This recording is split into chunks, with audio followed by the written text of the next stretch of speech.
Selamat malam, jemaat yang dikasihi Tuhan Yesus. Marilah kita memulai ibadah Rabu Abu. Umat yang terkasih, tidak ada satupun yang sempurna di dunia ini. Setiap kita pasti pernah jatuh ke dalam dosa. Di dalam ketidaksempurnaan, Tuhan Yesus memanggil kita semua. Marilah kepadaku semua yang letih lesu dan berbeban berat. Aku akan memberi kelegaan kepadamu. Memanggil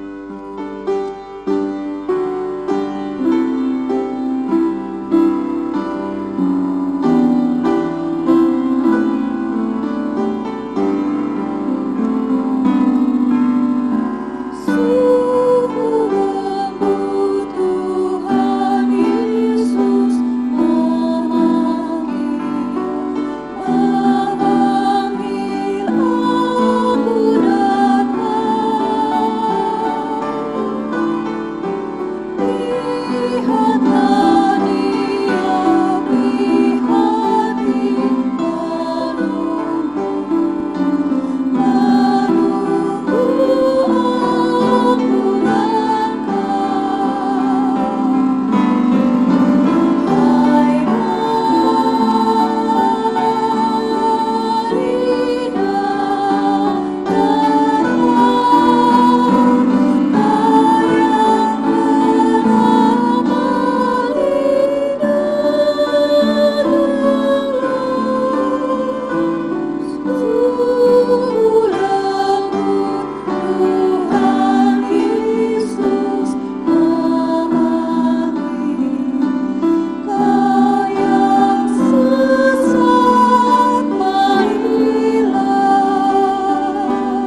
Saudara, kita memulai ibadah Rabu Abu pada saat ini dengan satu pengakuan kita. Pertolongan kita adalah di dalam nama Tuhan yang menjadikan langit dan bumi.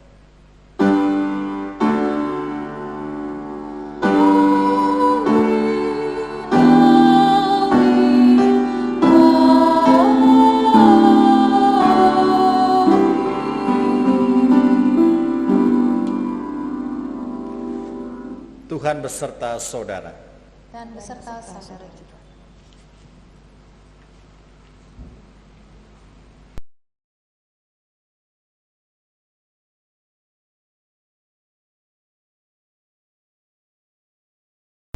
Umat yang terkasih, Tuhan menciptakan kita dari debu, benda yang rapuh. Begitulah sejatinya kita di hadapan Tuhan. Kita rapuh terhadap dosa, kita rapuh terhadap sakit penyakit, kita rapuh terhadap kematian. Sudah sepatutnya kita yang rapuh ini merendahkan diri di hadapan Tuhan, memohon kepadanya untuk merengkuh kita dalam embara kehidupan. Jangan keraskan hatimu, dengarkanlah panggilannya. Rasakan kasihnya yang merangkul saudara dan saya, menghibur jiwa yang keluh dan resah.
Mari saudara, sebelum kita membaca dan merenungkan firman Tuhan, mari kita berdoa. Bapa, kami bersyukur pada saat ini kami bisa kembali beribadah di dalam memasuki masa raya Paskah di tahun ini. Kami memulainya dengan ibadah Rabu Abu pada malam ini, dan kami sejenak mau kembali merenungkan firman Tuhan yang akan mengarahkan hidup kami, yang akan memberikan kami juga kekuatan untuk dapat kami bisa menjalani kehidupan yang Tuhan percayakan. Tuhan, buka hati pikiran kami, sehingga firman-Mu yang kami baca dan kami dengar bersama pada saat ini boleh juga kami lakukan di dalam kehidupan kami hari demi hari. Bersabdalah kepada kami ya Tuhan, kami anak-anak-Mu siap untuk mendengarkannya. Kami berdoa hanya di dalam nama Tuhan kami, Yesus Kristus. Amin. Mari kita berdiri. Injil Tuhan kita Yesus Kristus menurut Matius pasalnya yang ke-6 ayat 1 sampai dengan ayat 6. Dilanjutkan ayat 16 sampai dengan 21.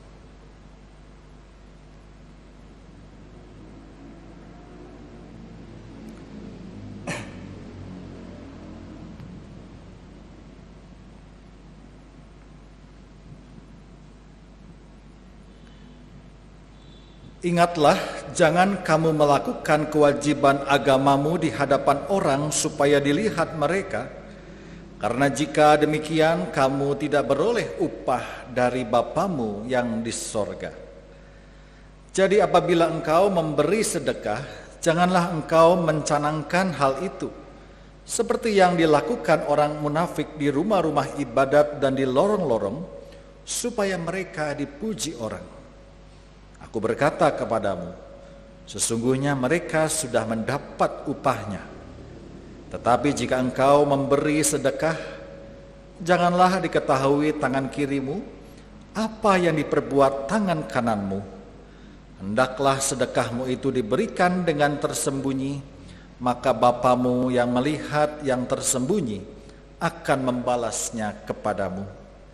Dan apabila kamu berdoa, janganlah berdoa seperti orang munafik. Mereka suka mengucapkan doanya dengan berdiri dalam rumah-rumah ibadat dan pada tikungan-tikungan jalan raya, supaya mereka dilihat orang.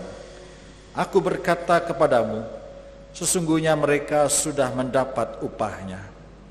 Tetapi jika engkau berdoa, masuklah ke dalam kamarmu, tutuplah pintu dan berdoalah kepada Bapamu yang ada di tempat tersembunyi, maka Bapamu yang melihat yang tersembunyi akan membalasnya kepadamu. Ayat 16. Dan apabila kamu berpuasa, janganlah muram mukamu seperti orang munafik. Mereka mengubah air mukanya supaya orang melihat bahwa mereka sedang berpuasa. Aku berkata kepadamu, sesungguhnya mereka sudah mendapat upahnya. Tetapi apabila engkau berpuasa, minyakilah kepalamu dan cucilah mukamu, supaya jangan dilihat oleh orang bahwa engkau sedang berpuasa, melainkan hanya oleh Bapamu yang ada di tempat tersembunyi. Maka Bapamu yang melihat yang tersembunyi akan membalasnya kepadamu. Janganlah kamu mengumpulkan harta di bumi. Di bumi ngengat dan karat merusakkannya, dan pencuri membongkar serta mencurinya. Tetapi kumpulkanlah bagimu harta di sorga. Di sorga ngengat dan karat tidak merusakkannya, dan pencuri tidak membongkar serta mencurinya. Karena di mana hartamu berada, di situ juga hatimu berada. Demikianlah Injil Yesus Kristus.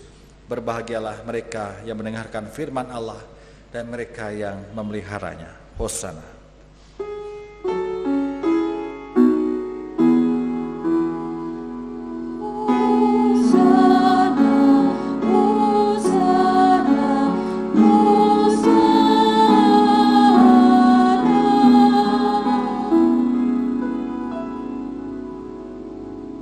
Silakan duduk, saudara. Selamat malam, saudara yang terkasih di dalam Tuhan Yesus Kristus. Beberapa tahun belakangan ini, aktivitas jual beli antara para pedagang dan konsumen banyak mengalami perubahan.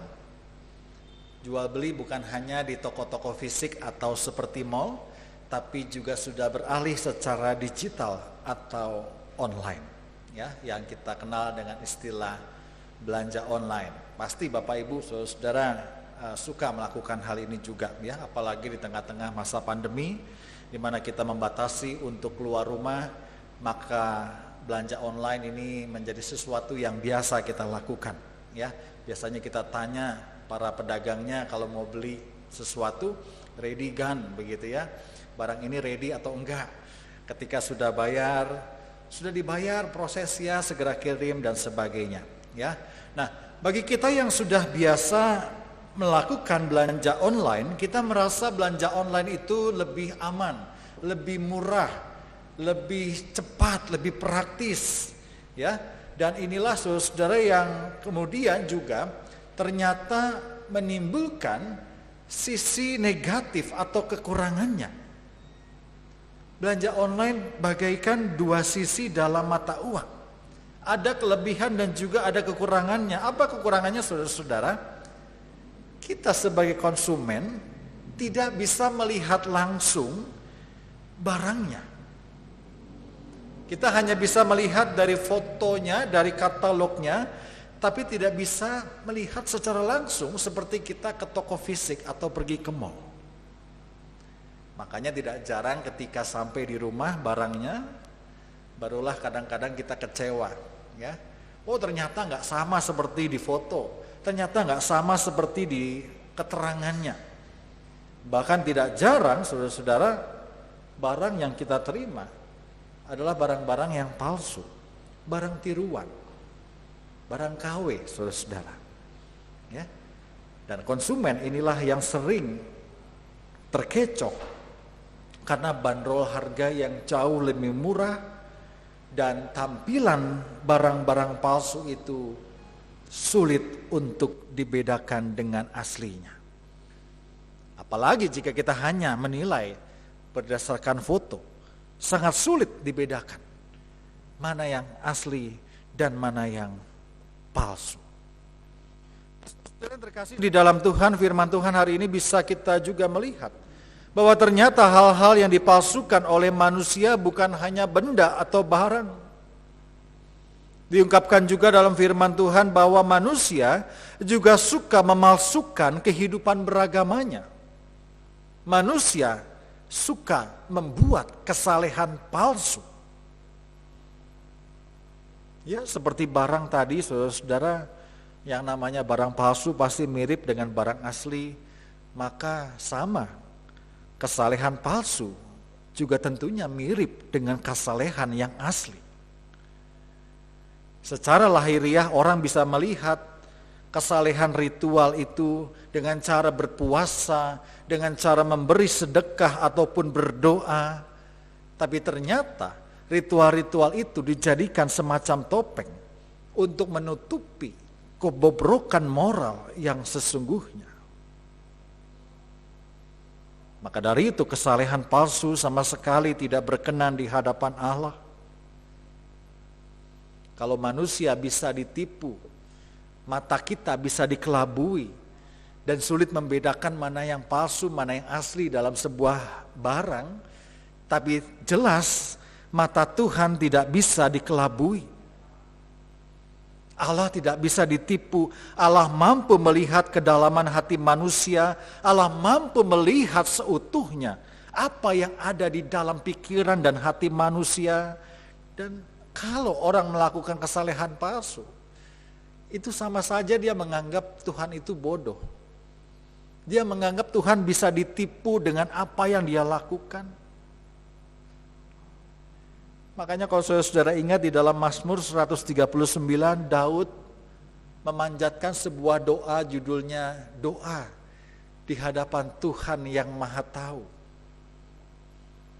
Doanya Daud mengatakan bahwa Engkau menyelidiki dan mengenal aku. Engkau mengetahui kalau aku berduduk atau berdiri. Engkau mengerti pikiranku dari jauh. Engkau memeriksa aku kalau aku berjalan dan berbaring. Bahkan dikatakan sebelum lidahku mengeluarkan perkataan, sesungguhnya semuanya telah Kau ketahui. Jadi saudara, tidak ada yang bisa kita sembunyikan dari hadapan Tuhan. Tuhan terlalu ajaib untuk kita. Itu sebabnya Allah tidak menginginkan kemunafikan dipelihara dan manusia terjebak pada kesalehan-kesalehan palsu. Nah, saudara yang terkasih di dalam Tuhan, inilah yang Tuhan Yesus lakukan di dalam bacaan kita pada hari ini ketika Dia menelanjangi kesalehan palsu umat Tuhan pada zaman itu. Yesus mengkritik dengan pedas kesalehan-kesalehan palsu yang mereka sering pakai menjadi alat untuk kesombongan rohani. Yang pertama, Yesus mengkritik tentang hal memberikan sedekah. Karena Yesus melihat banyak orang memberi sedekah, banyak orang berbuat kebaikan untuk sesamanya, tapi dilakukan supaya dilihat, supaya diakui orang lain, supaya dipuji oleh orang lain.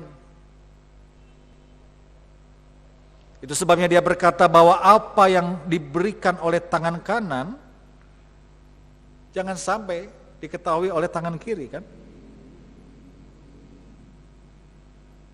Ini sebuah gambaran saudara-saudara bahwa juga ketika kita melakukan kebaikan, ketika kita melakukan sebuah tindakan kasih kepada orang lain, apakah memberikan uang ataukah memberikan barang kepada orang lain, tidak perlu dipublikasikan. Tidak perlu orang lain tahu. Karena Yesus melihat kalau orang lain tahu kita melakukan itu, kita akan mendapatkan pujian. Bukankah saudara ini juga yang kadang-kadang ada di dalam diri kita? Melakukan sesuatu kebaikan dan kita ingin kebaikan kita itu diingat. Melakukan sebuah tindakan kasih dan lalu kita ingin bahwa tindakan kita itu dikenang oleh orang lain. Hati-hati saudara, inilah yang Tuhan tidak suka. Ketika berbuat baik, ketika melakukan sebuah tindakan kasih, lakukan itu bukan untuk dipuji. Karena kita melakukannya untuk Tuhan sendiri. Saya teringat ada sebuah cerita ya, di zaman kampanye kepala daerah saudara, konon ada sebuah desa atau sebuah pemukiman di mana sebagian besar orang-orangnya adalah orang-orang dalam keadaan yang susah dan miskin, dan seorang yang melakukan kampanye ini mengumumkan akan membagi-bagikan susu secara gratis. Konten berita ini disambut dengan meriah, banyak orang berkumpul untuk menantikan kapan susu itu datang diberikan kepada mereka. Ternyata tidak datang-datang.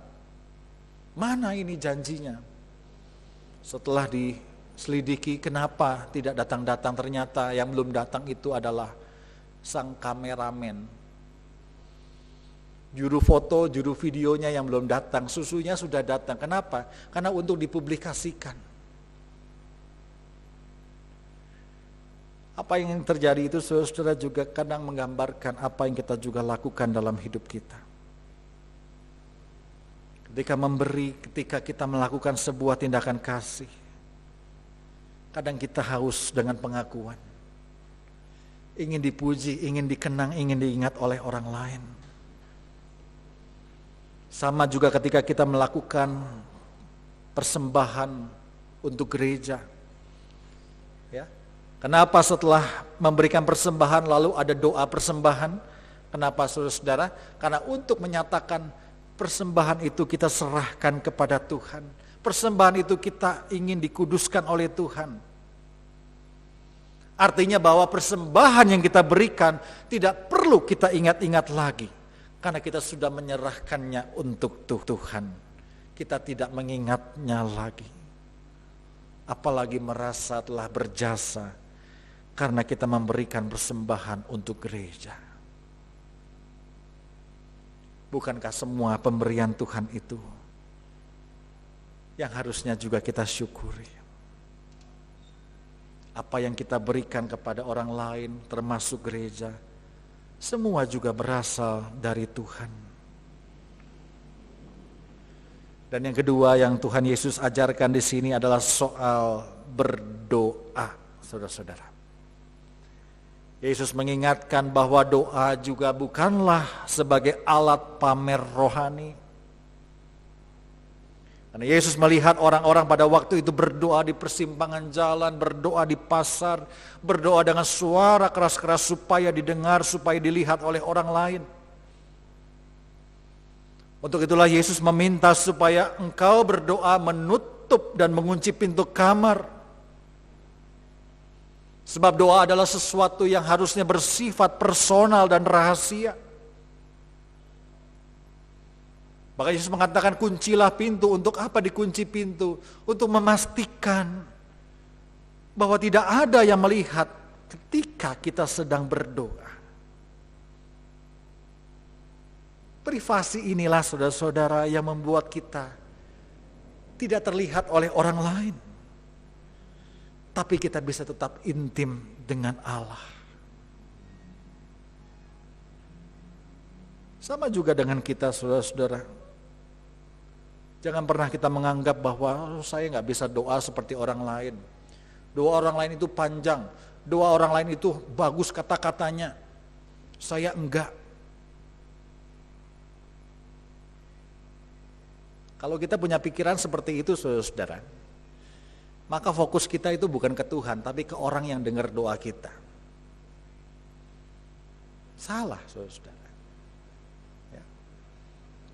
Orang jelas berdoa itu kita berbicara dengan Tuhan. Maka harusnya fokusnya dengan Tuhan. Bukan untuk didengarkan orang dan lalu kita khawatir dipandang kurang rohani karena doanya pendek. Dan sebaliknya orang yang bisa doanya panjang dan bagus lalu merasa dirinya lebih rohani dan lebih hebat. Hati-hati saudara-saudara.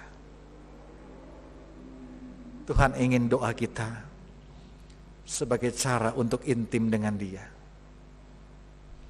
Bukan sebagai alat untuk pamer kerohanian. Dan yang terakhir, yang ketiga, Yesus mengajarkan tentang hal berpuasa. Yesus menegaskan bahwa orang yang berpuasa haruslah dia melakukannya tanpa memberitahu kepada orang lain. Ya. Berpuasa penampilannya harus normal, harus senormal-normalnya saudara-saudara. Kalau dia haus, kalau dia capek, kalau dia lapar, kalau dia lemas karena puasanya, bukan lalu kemudian untuk memamerkan, oh saya sedang puasa nih, saya capek, saya lemas. Makanya Yesus bilang cuci muka, basuhlah. Normal-normal saja penampilanmu, karena tujuanmu berpuasa bukan untuk membuat orang lain terkesan, bukan untuk membuat orang lain memuji.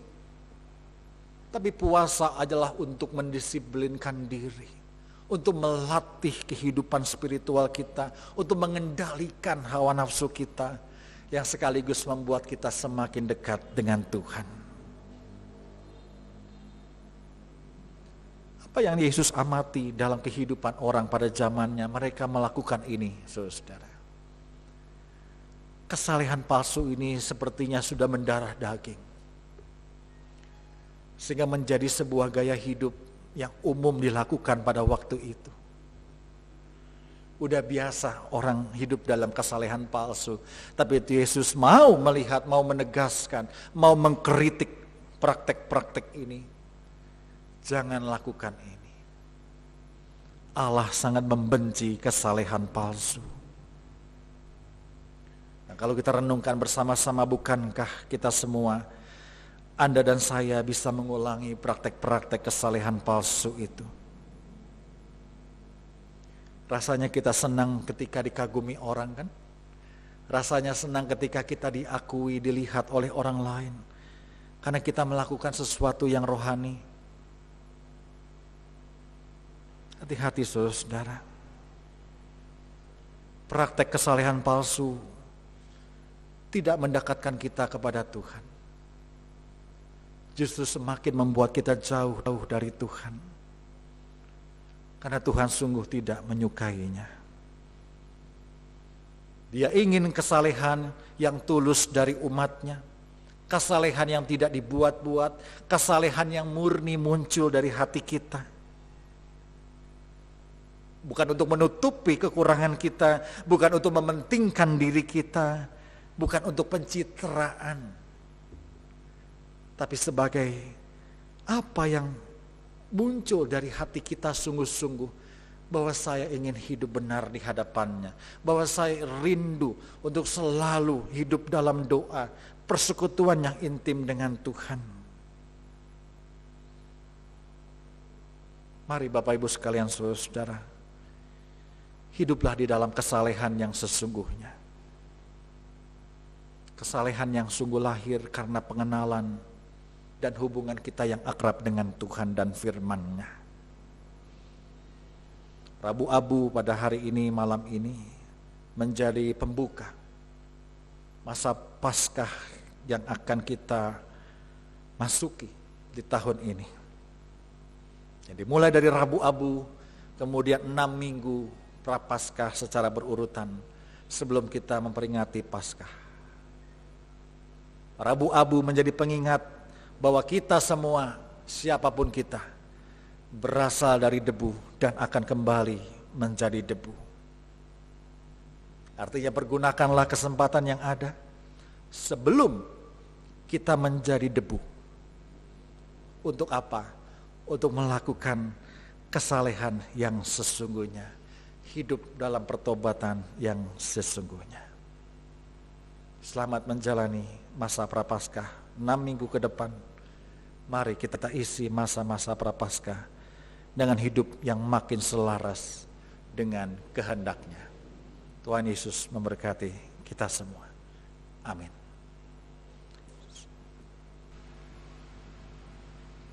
Kita memasuki ritus penorehan abu.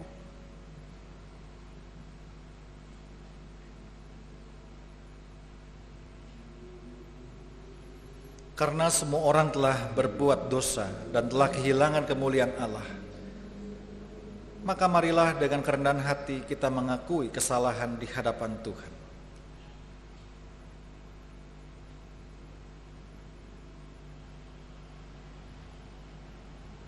Kami seringkali gagal mengasihi Tuhan. Hidup kami bukannya jadi teladan, malah jadi batu sandungan. Kesalehan terkadang menjadi topeng untuk menutupi kesalahan. Bahkan diam-diam kami ikuti jalan orang curang demi hati dan jiwa yang senang, padahal jalan di depan menuju jurang. Ampunilah dan kasihanilah kami, ya Tuhan.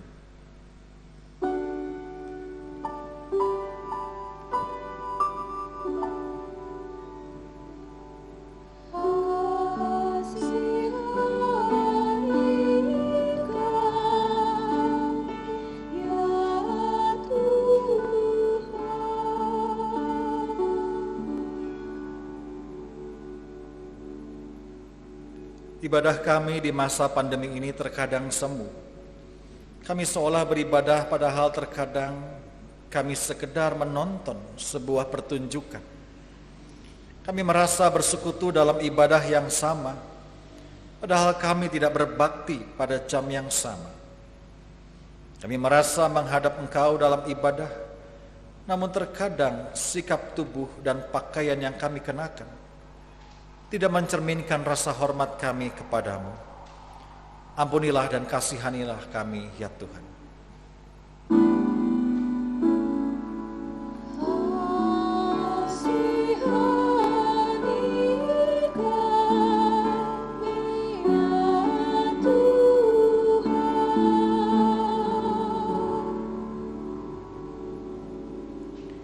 Kami telah berkomitmen merawat kehidupan, bahkan telah mewartakannya secara khusus di masa pandemi COVID-19 ini. Namun terkadang kami bahkan abai memakai masker, abai menjaga jarak, sehingga justru dapat mengancam kehidupan sesama kami. Kami percaya akan pemeliharaan Tuhan, namun terkadang kami gentar berbagi karena takut kehabisan. Ampunilah dan kasihanilah kami, ya Tuhan.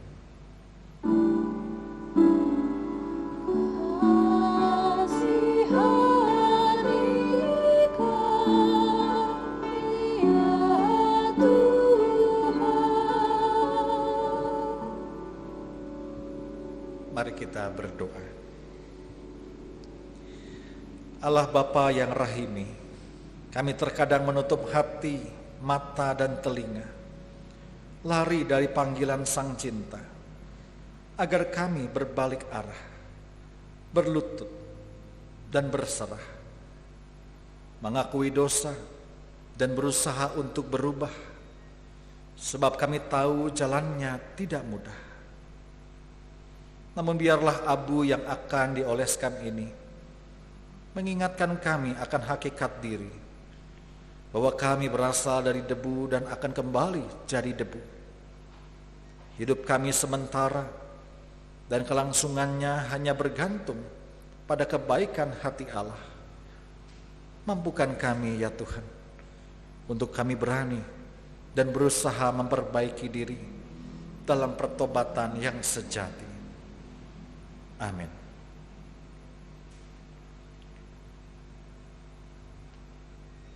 Kita berasal dari debu yang mengingatkan kita rapuh, dan kita pun akan kembali menjadi debu.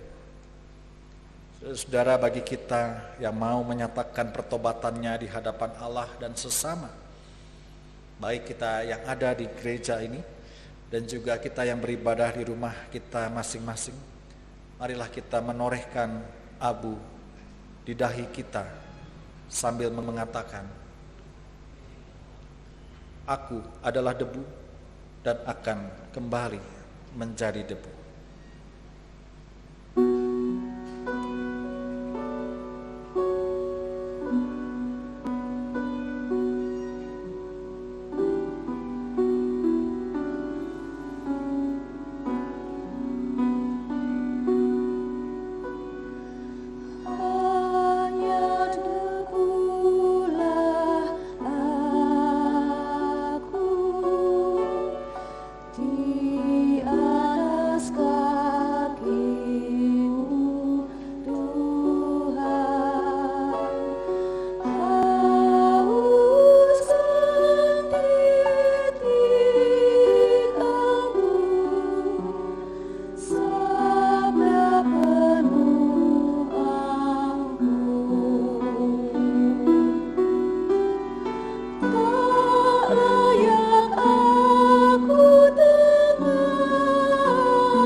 Mari kita bangkit berdiri.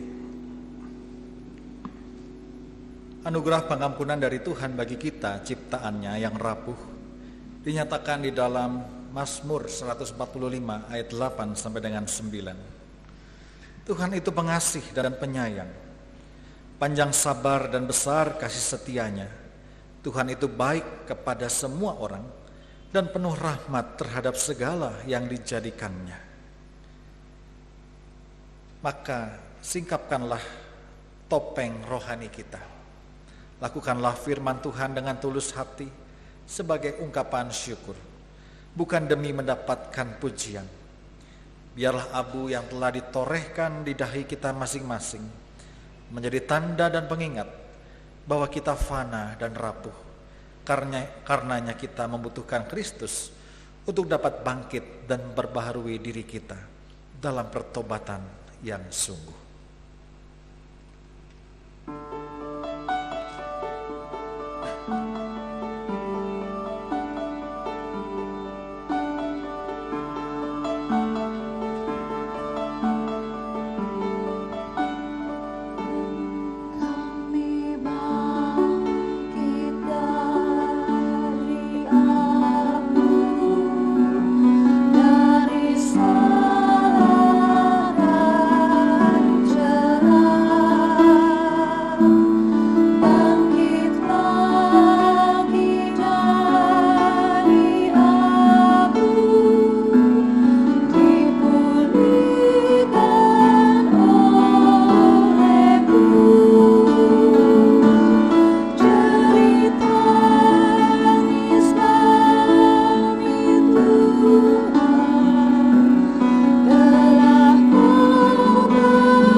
Arahkanlah hatimu kepada Tuhan.